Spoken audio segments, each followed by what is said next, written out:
നാട്യശാസ്ത്രം book വായിച്ചിട്ടുണ്ട് അയാള്. പിന്നെ ബുക്കാന്ന് തരാൻ പോയി പഠിച്ചിട്ട് വരും.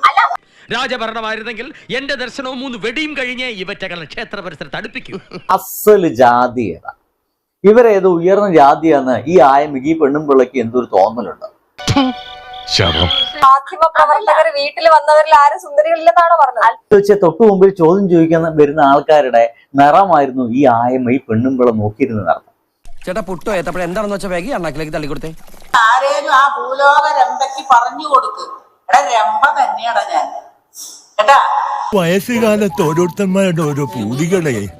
നീ ഏത് കാലത്ത് ജനിച്ചാടാ തെണ്ടി? എന്റെ അടുത്ത് വെളിച്ചെടുത്തിട്ടില്ല,